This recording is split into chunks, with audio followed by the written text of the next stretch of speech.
to change that to the Slot Box, sponsored by Excelsior Sporting Club. I'm here with the surgeon, Ben Whittaker. Ben, how are you, sir?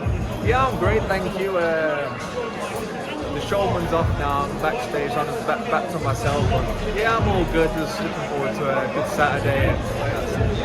You mentioned the showman's off, that switch is flicked. Yeah. Talk to me about when that switch comes back on. What is that like?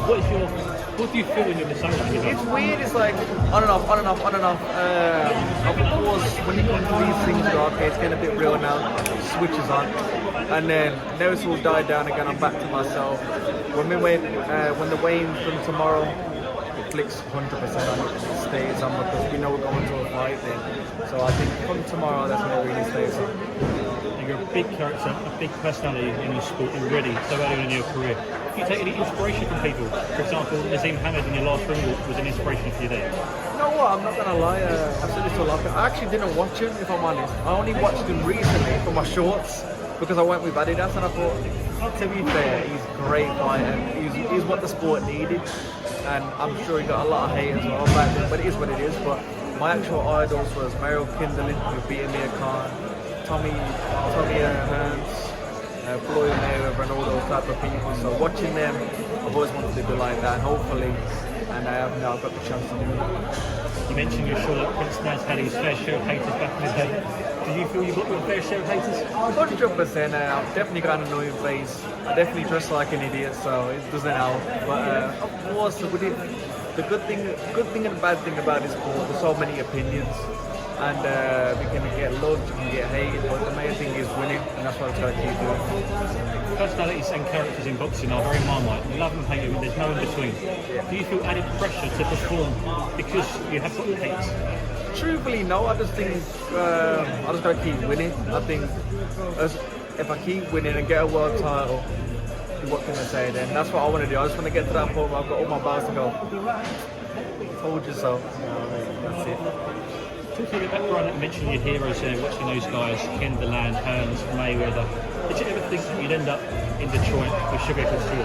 Yeah, weird one, like I said. Even going back to the Olympics, watching the Olympic final and Mary Kindling, I wasn't even interested in boxing. The next thing you know, I went to an Olympics myself and got a medal. It's a weird one. And then going pro with the person who's around those type of people, it is a weird one. And to be fair, that's testimony to my hard work. I truly believe that. I'm just a local lad from Darlaston.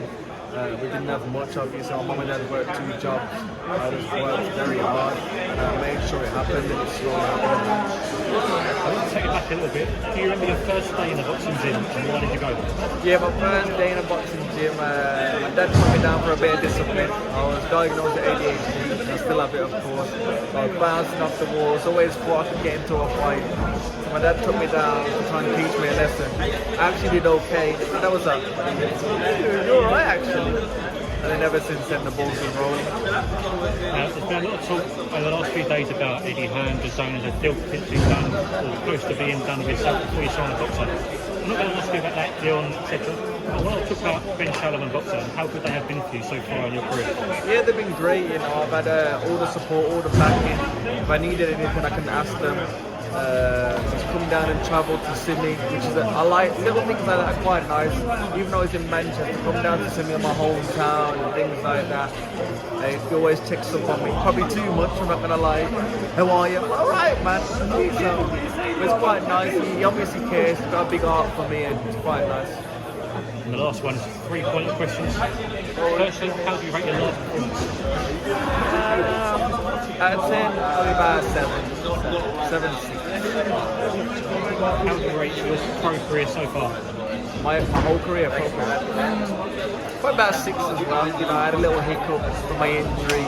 The second fight where I should have got him out of there, went the whole way because of the injury. So little hiccups, but that's what we're here for, that journey. Just touching on that, you mentioned about the injury. You've obviously overcome an injury so early in your career. Do you feel that sets you in good stead going forward?